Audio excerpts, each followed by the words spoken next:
10,000 years ago, a hunter-gatherer found fruit that had fallen and quietly begun to ferment.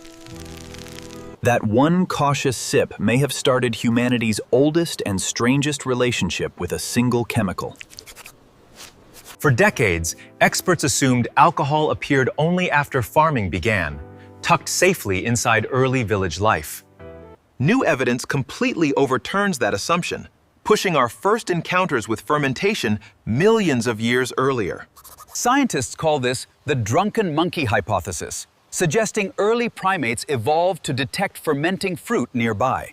Fermented fruit meant extra calories, so primates that could smell ethanol gained a real survival advantage. Genetic studies reveal one enzyme, ADH4, became dramatically better at breaking down alcohol around 10 million years ago. This change appeared specifically in the ancestors of humans and African apes, not in other primate lines.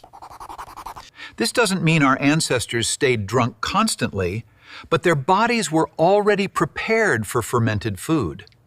Fermented fruit was simply part of the natural world our ancestors lived in, long before any brewing. Archaeologists later uncovered something even more surprising, hidden quietly inside broken pottery buried for thousands of years. In China, chemical residue analysis found fermented beverages inside pottery dating back nearly 9,000 years. These ancient vessels held a surprisingly complex mixture of fermented rice, honey, and fruit combined together. Such a sophisticated recipe seems remarkable for people living so early in recorded human history. Excavations across the Middle East show early farming communities were already brewing beer-like drinks routinely. These early beverages appeared thousands of years before anyone had invented writing to record them. Alcohol clearly wasn't only about pleasure, since evidence points toward deeper social and spiritual purposes. It likely supported religious ceremonies, trade agreements, political alliances, and the earliest bonds between different groups. Some archaeologists now argue alcohol didn't just follow civilization, it may have helped create civilization instead. That single possibility completely reshapes everything we once assumed about our earliest human ancestors and their world. What if the world's first cities weren't built only for food, shelter, or basic protection alone? One quiet ingredient may have helped scattered hunter-gatherer bands transform into organized, cooperating human societies. This theory centers on Gobekli Tepe, an ancient stone sanctuary discovered in modern-day Turkey, still puzzling researchers. This remarkable site dates back nearly 11,000 years, built centuries before pottery even existed. Enormous carved stone pillars weighing several tons were moved and raised by simple hunter-gatherer communities. Researchers still ask an obvious question: what convinced hundreds of people to cooperate on such an effort? Chemical residue studies suggest large stone basins here may have held fermented grain beverages, possibly early beer.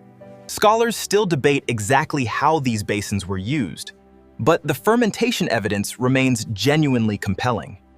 Many believe communal feasts involving fermented drinks strengthened social bonds and encouraged cooperation among strangers. These gatherings likely strengthened alliances between different groups, building trust that simple conversation alone couldn't create. Shared drinks may have also rewarded the exhausting physical labor required to build these massive monuments. These ancient feasts resemble modern celebrations, where shared food and drink still reinforce our closest relationships. Alcohol wasn't simply about intoxication here. It functioned as a powerful tool encouraging widespread human cooperation. Modern researchers no longer rely only on visible residue, using advanced laboratory techniques instead to investigate. Gas chromatography and mass spectrometry help identify microscopic chemical fingerprints preserved inside ancient pottery fragments. Stable isotopy analysis and ancient protein testing reveal ingredients hidden inside pottery for thousands of years. These methods reveal fermented honey, barley, grapes, millet, and rice across ancient sites worldwide, spanning continents. Even ancient dental plaque preserves microscopic plant particles, revealing exactly what people ate centuries ago. Radiocarbon dating, ancient yeast DNA sequencing, and detailed 3D imaging now reconstruct prehistoric recipes precisely. Early brewers were far more innovative than previously believed, carefully selecting ingredients and controlling fermentation conditions. This brewing knowledge passed carefully from one generation to the next, refined slowly across countless centuries.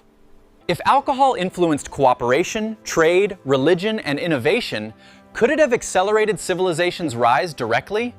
That question keeps historians and scientists arguing, each new discovery adding fresh weight to the debate.